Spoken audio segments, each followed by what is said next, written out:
was watching one of my streaming services yesterday, and you know how when you have your streaming service, they give you a lot of recommended videos based on your history and your interests.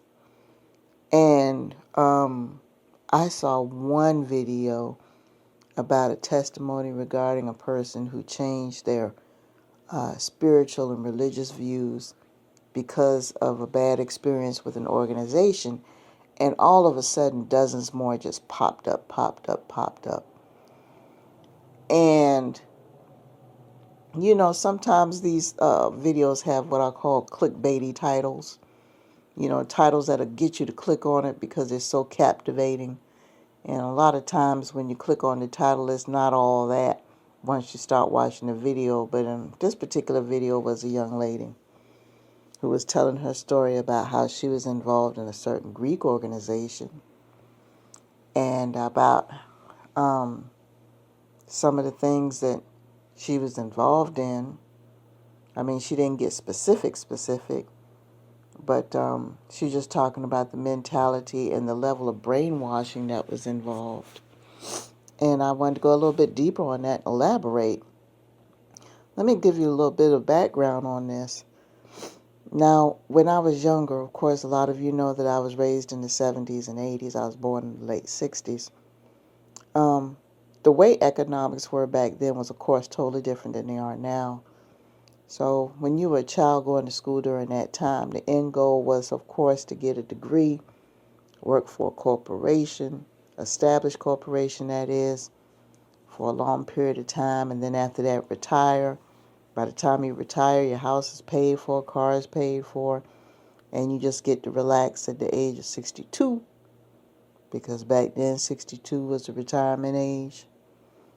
And you just relax for the rest of your life, travel, do whatever you want to do. No troubles, no worries. Of course, we know in 2022 that's a different story. And I was told, you know, make good grades, go to college.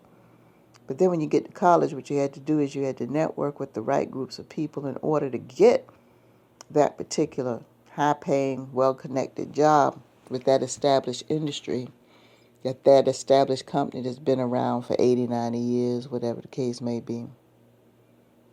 And in order for you to do that, you had to join certain organizations, certain groups, people that were connected. And in a lot of cases, I was informed that a lot of the Greek organizations. Now, I don't know what's going on now. I've been out of school for a while. But this is the idea that I was taught. This was the word out on the street when I was a child, okay? If you get to college, pledge a certain organization, and you won't have to worry about paying for school. You won't have to worry about getting a good internship when it was time. And you wouldn't have to worry about getting a good job because they'll take care of that, because the people that are in that particular organization also have brothers and sisters that work in that particular industry, and they're all connected. So everybody looks out for each other, so to speak. That's the premise. That's the idea. So what happened is that like mini chapters, junior chapters of these organizations would be established in high school. And I was a part of, you know, one or two where I was a junior, so to speak, of these organizations. But the thing is that I didn't realize that some organizations were dominant in some regions and some weren't. Like, for instance, one organization might be dominant in California, but they might not have that strong of a presence in Georgia. You know, that one organization might have a strong presence in Georgia, but they might not be well known in Virginia. So when I left from Georgia to go to Virginia, and I was associated with that organization, when I came to Virginia, I realized that organization didn't have that much of a presence. So when I started to go into my second year of school, when I went to college the first time, I questioned whether or not I should even be bothered with the organization because they didn't have that much of a presence at all. And I just didn't join. By that time, I had already received word and received the inside track on the two main organizations at the time, and of course I'm not going to mention any names, of their reputation. and some of the things that were going on behind the scenes. And that just wasn't my cup of tea. Now, of course, you guys know my background. I had always been the kind of odd man out. I was never one part of the in crowd. I never did fit in, so to speak. So I would have had a hard time anyway trying to deal with someone who I didn't know, who didn't have a vested interest in my day-to-day as far as taking care of me, telling me what to do all the time. Okay? That's just my thing. Now, I know some of you don't mind doing that because you know it's just a temporary means to an end. That's you. That's fine. But I know how I am. I would have put up with it for so long, and then I would have lost my patience. And I'm the type of person I wouldn't have gone off and, lost my temper. I just would have started asking questions to the point where it just would have got on folks' nerves. Because the minute that something was out of place, I would have just been asking more questions and more questions. That's just how I am. When something doesn't smell right with me, I start asking questions. And for some people who don't have the answers or who don't want to provide the answers, it bothers them.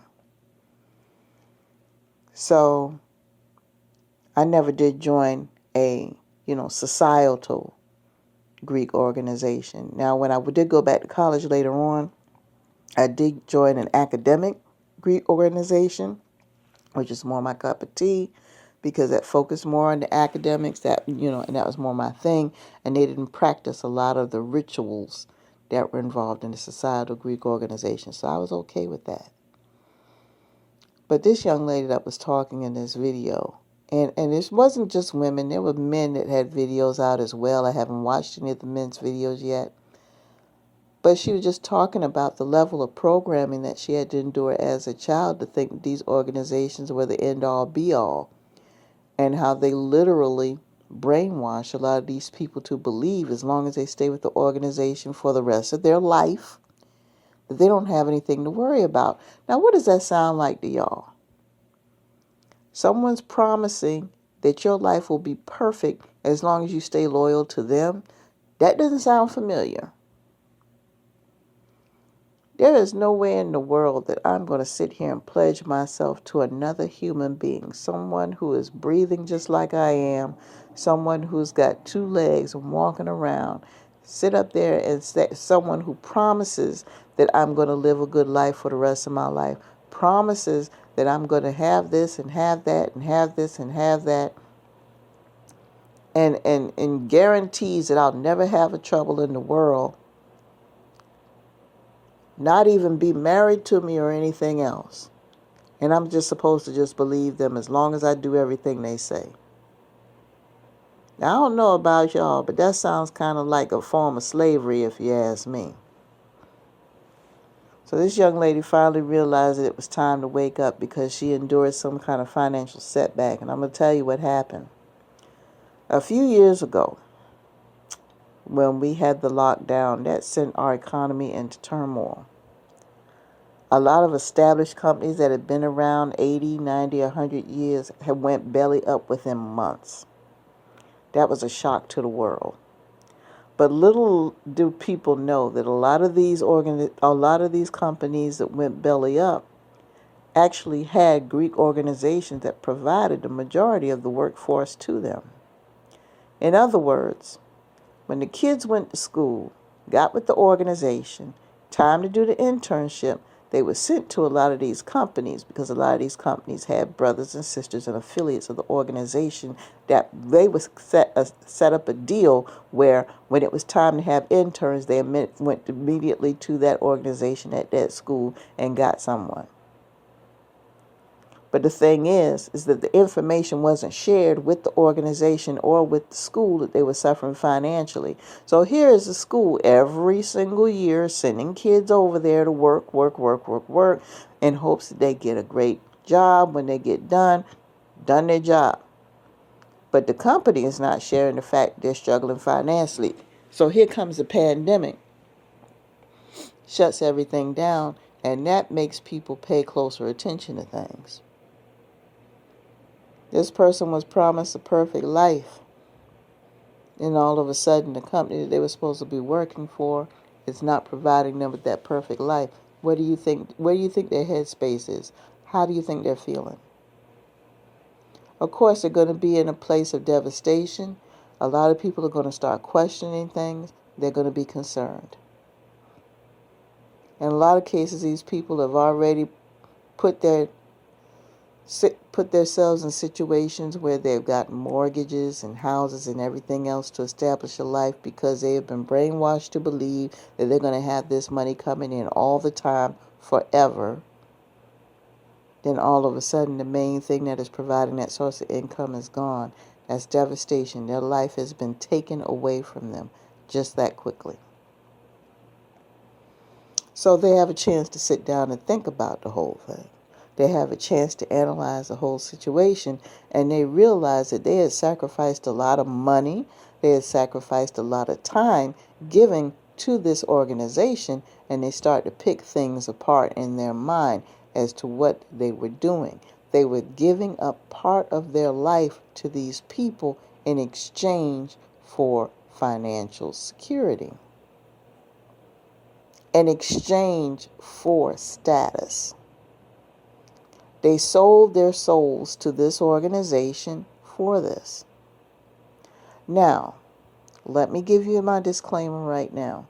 If you're part of one of these organizations and your life is fine, this does not apply to you. Click off the video. I am specifically talking to the people who were like the folks in the video who did not fare out very well. Okay? These are the people who became the casualties of this type of behavior. There is a point to this. It's a spiritual point. It is not an attack on any organizations. I want to address brainwashing here. Okay? The bottom line is this. If you have joined any of these organizations and everything is working out right for you, you've established great friendships, you've got a good life, you've got what you wanted, value it, take care of it, cherish it for as long as you possibly can. Be thankful for it. But the thing is if you are one of these people like I saw in the videos, and it made me feel bad, I started to feel like, I was almost to tears hearing these stories from these different people, because it's like they gave up part of their lives because they were given an illusion that life was supposed to be a certain way, and here they are in their 40s and 50s have to start over again. That's a devastating thing to have to do, because that wasn't part of the plan. They were brainwashed. Give your life to us. Have family and friends, and a lot of them in their cases, they were probably the first ones in the family to even go to college. So you got a lot of family and friends that got their back, trying to encourage them to do every single little thing in school, living vicariously through them. But their life wasn't their own. So when things fell apart financially, the company, having problems and them not being able to find anything else for them, and whatever the case may be, because the lockdown has shut down so many companies and people just couldn't get around the way they needed to. A lot of these people are forced to do things like try to build a business when they weren't taught to build a business. They were forced to try to do jobs that they weren't qualified to do, or weren't taught to do, or take jobs that they would consider that they don't have any education in. They had to start thinking out the box, and they were so busy being brainwashed to do one thing that they didn't have the mindset to learn anything else. And it's a horrible thing. So I say this to say this, and I'm going to let you guys go. I use the Greek organizations as an example, but it happens in some religions as well. There are some people that have family members that from the time that they were born, they were raised up in a certain religious organization, and that religious organization has literally taken care of the family financially, spiritually, and everything, provided all of their needs. There are some denominations that actually do that. And then when that denomination or organization has suffered some type of financial loss, been exposed for corruption, problems in leadership, then all of a sudden somebody's lifestyle is in jeopardy because the organization has fallen apart. That's because that person has sacrificed all of their time and their energy and has given to people and did not keep a strong connection with the Creator. See, these was distractions, people.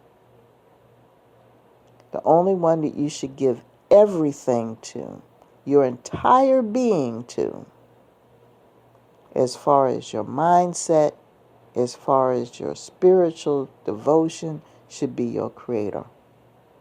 Period. And if anybody asks you to do anything different, run. Because they're not enlightened. They're not chosen.